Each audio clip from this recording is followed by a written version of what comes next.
The Second World War was, at its heart, a brutal contest of industrial capacity.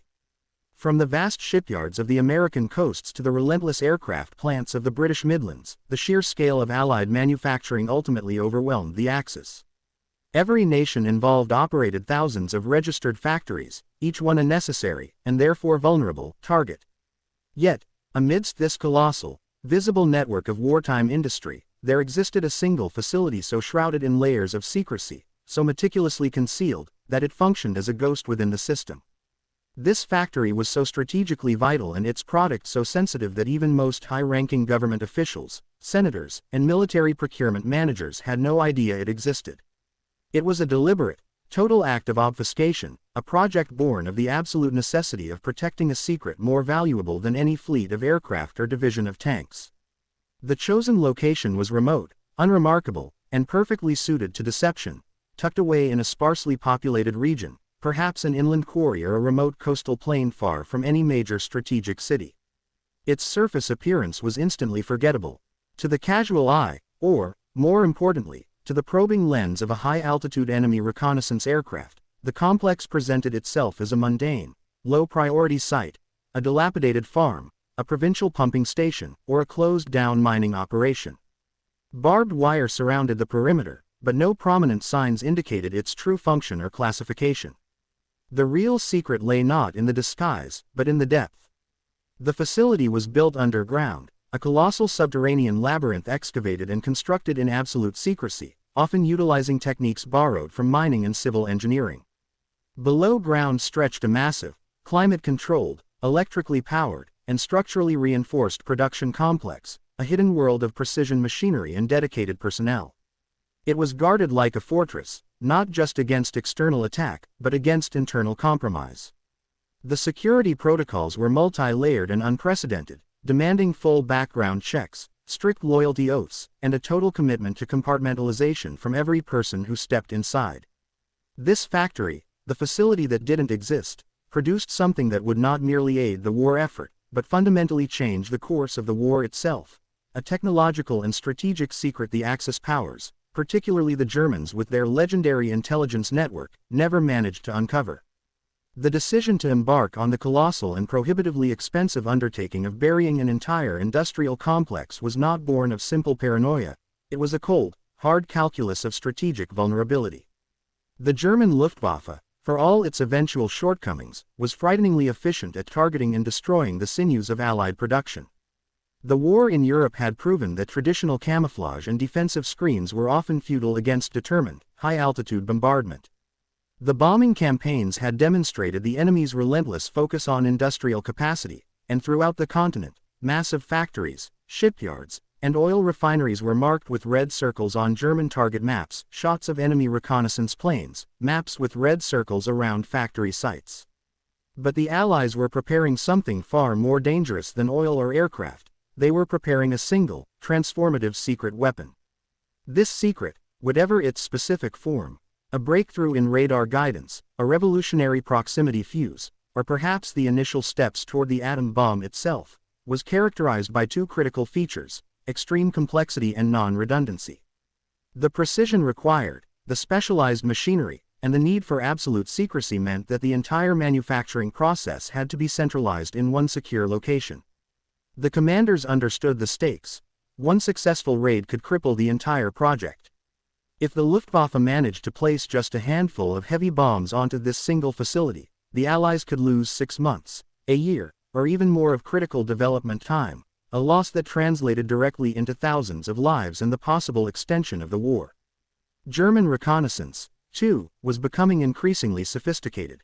Their high-altitude photo missions were meticulous, and their intelligence networks were constantly sniffing out anomalies in Allied logistical patterns. An unusual concentration of high-voltage power lines leading to a quiet field, a sudden, unexplained burst of nocturnal rail traffic. Any of these clues could have been interpreted as a red flag that demanded a bomber strike. To ensure the safety of this singular, high-value asset, conventional defense was deemed insufficient. They had to build a factory where no reconnaissance aircraft could ever find it, because to find it, the enemy would have to possess the capacity to see through solid earth and rock. It was a commitment to secrecy so profound that the cost of concrete and excavation was seen as a cheap investment against the catastrophe of exposure. The engineering feat required to construct this massive underground complex without alerting German intelligence was arguably as challenging as the scientific secret it was designed to protect. The fundamental problem was simple.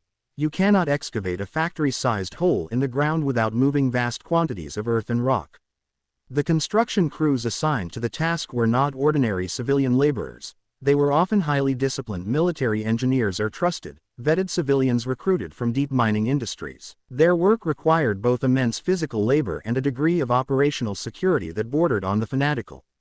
The engineers didn't simply dig holes. They carved tunnels into mountains or burrowed complex, multi-level structures beneath unsuspecting farmland. The excavation process itself was a masterpiece of deception. Managing the spoil. The largest giveaway of any subterranean construction is the spoil, the hundreds of thousands of tons of earth and rock removed. To counter this, excavation was conducted almost exclusively at night.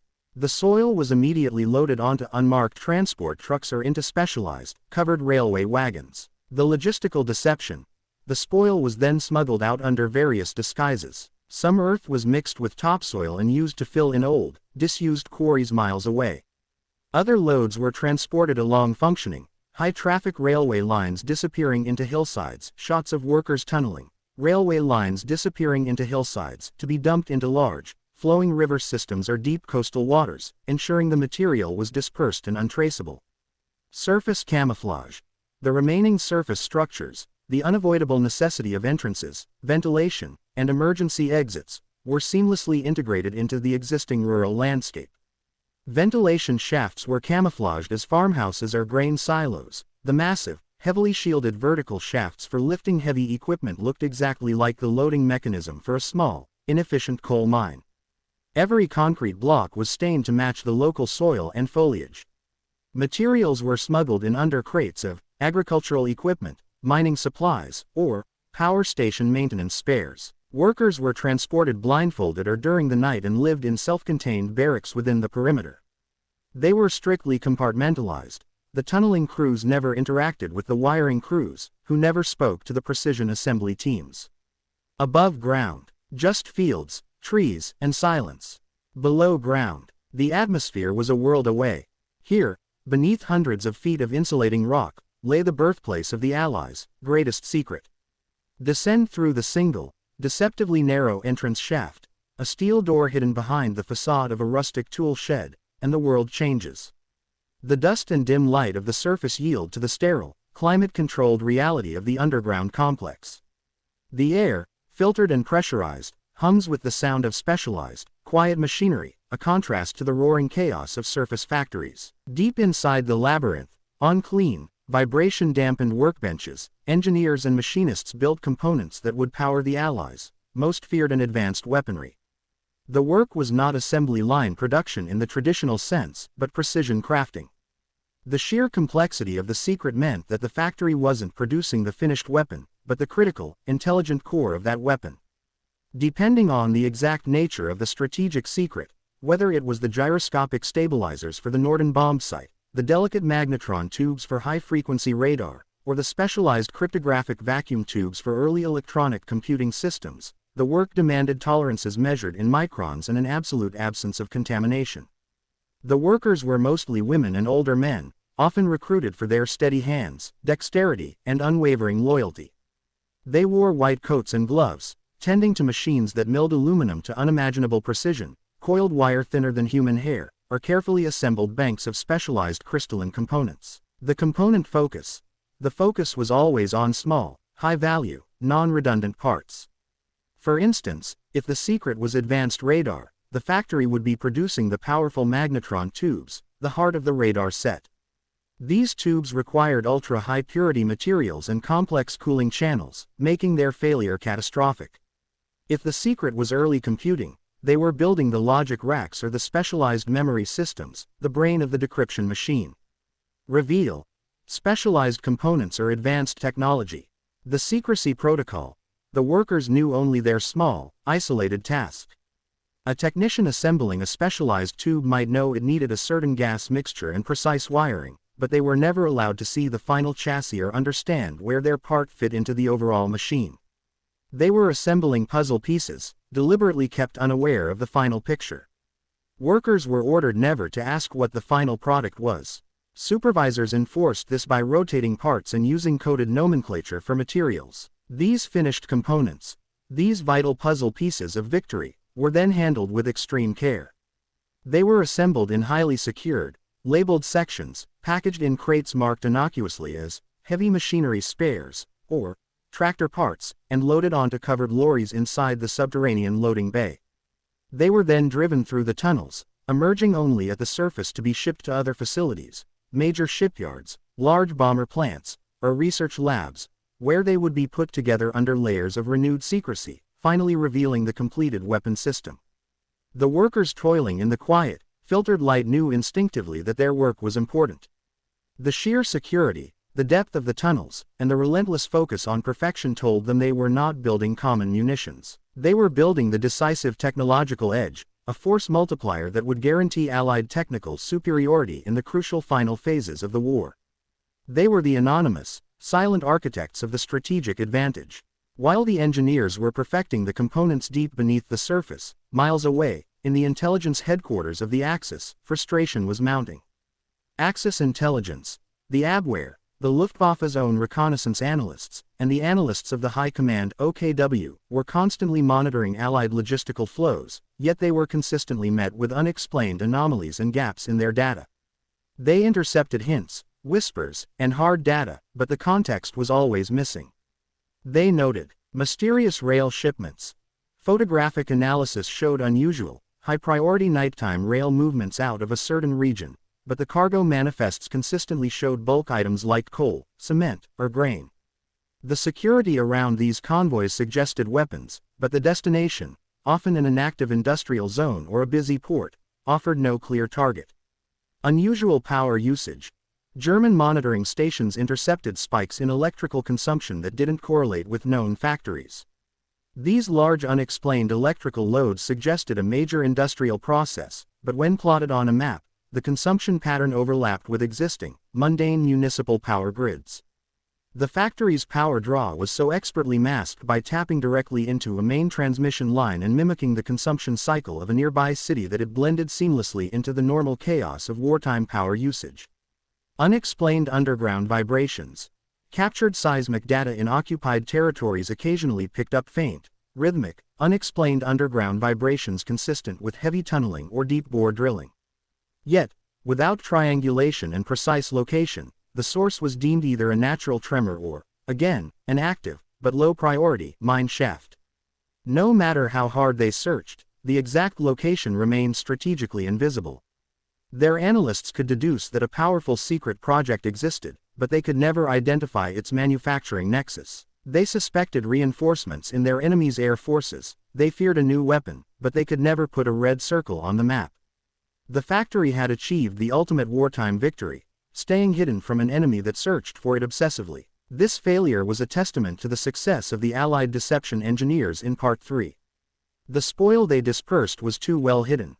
The entrances they disguised as farmhouses were too unremarkable. The movements they made were too well synchronized with the existing chaos of wartime logistics. The Germans were looking for a needle in a haystack, but the Allies had successfully turned the needle into a straw. Even the Axis's human intelligence networks failed completely. Captured spies, even after intense interrogation, admitted they only heard rumors. A factory in the rock, a ghost facility, operating somewhere inland, guarded by men who spoke no local language. These rumors were dismissed by the cynical German command as wishful Allied propaganda or deliberate misinformation. By the time the secret weapon began to appear on the front lines, whether it was precision radar guiding Allied planes through the darkest night, or a new fuse turning simple anti-aircraft shells into deadly proximity weapons, the factory had already done its job. It had guaranteed supply. The Germans could observe the terrifying effect of the new technology, but they had no way to attack the source of its production. The hidden factories continued. Silent operation was a strategic masterstroke, proving that in a technological war, the ability to conceal production is sometimes as important as the ability to produce itself. The factory's greatest weapon was silence, its strongest wall was secrecy, and its legacy is the ultimate, quiet triumph of deception over discovery. Inside the hidden factory that built the Allies' greatest secret continued.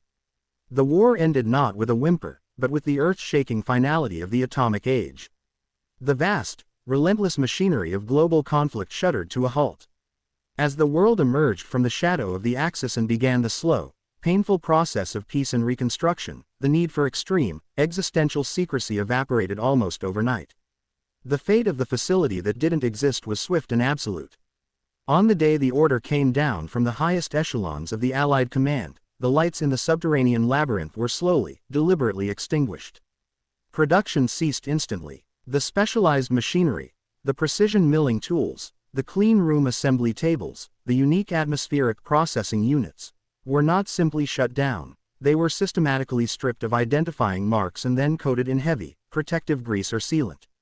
In some critical areas, sensitive equipment was smashed and buried to prevent any future forensic analysis by rival powers.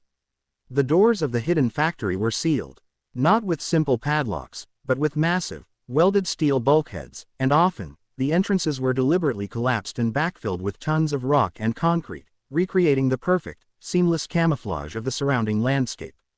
The ventilation shafts were capped, disguised as ruined farm chimneys or simply overgrown with scrub. The base, which had functioned as a bright, humming technological sanctuary for years, was transformed back into what it had pretended to be all along: nothing. The thousands of dedicated men and women who had worked inside, the machinists, the electrical engineers, the security personnel, were given a final, profound instruction, a mandate of absolute, lifelong silence. They were paid, debriefed under the strictest non-disclosure agreements imaginable, and sent home, carrying the secret not just of the factory's location, but of the very nature of its product, deep within them. These were not the generals whose memoirs would be published, nor the scientists who would receive Nobel Prizes. They were the anonymous architects of the technological victory, and they honored their oath. They blended back into civilian life, became bakers, teachers, and librarians, never once hinting at the vital, subterranean war they had fought. Only the rust, the darkness, and the profound, echoing silence remained as the guardians of the massive, empty underground complex. The unveiling. The decades of darkness. For decades, the Ghost facility remained hidden. Cold War intelligence services, both American and Soviet, meticulously studied wartime records, trying to trace every thread of production and every spike of wartime power usage. Rumors of a deep earth plant occasionally surfaced in declassified documents and veterans' unofficial accounts, but without a precise location, the facility remained an enigma, a theoretical possibility rather than a physical reality. It wasn't until the end of the Cold War, when archival secrecy began to crumble and the memory of the original architects faded, that historians and dedicated researchers began to uncover the truth. The discovery often involved a convergence of evidence: a meticulously preserved, coded map in the papers of a deceased military engineer, a geological survey showing an unexplained, massive anomaly beneath a quiet hill, and a final, faint clue hidden within the declassified manifest of agricultural equipment. When the hidden facility was finally rediscovered and breached, often requiring massive modern drilling and excavation equipment to break through the deliberately engineered concrete seals, the scene inside was one of awe and preservation. The subterranean atmosphere, untouched by weather or vandalism, had preserved the industrial infrastructure almost perfectly, creating a frozen tableau of wartime engineering. The rusted machinery. Great steel girders stood intact, now weeping trails of rust. The immense air filtration and circulation machinery lay dormant, its massive fans seized after 50 years of silence. Rusted machinery stood silent on the concrete floor, the specialized milling beds and assembly mounts still bolted down, awaiting components that would never arrive. The ghost of production. The explorers walked through vast, echoing tunnels and workshops, the scale of the operation suddenly rendered physically real.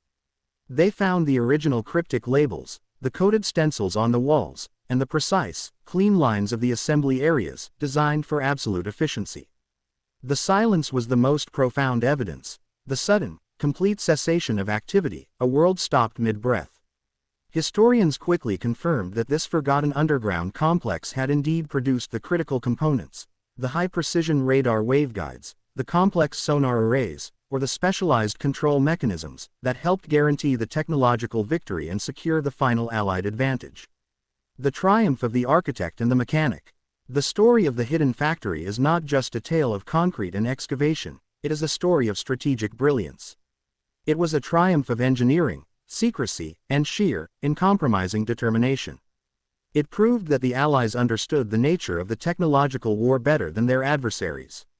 While Germany often gambled on spectacular, high-risk weapons, the Allies quietly, persistently guaranteed the supply of the humble, intelligent components that made their massive fleet of conventional weapons exponentially more effective.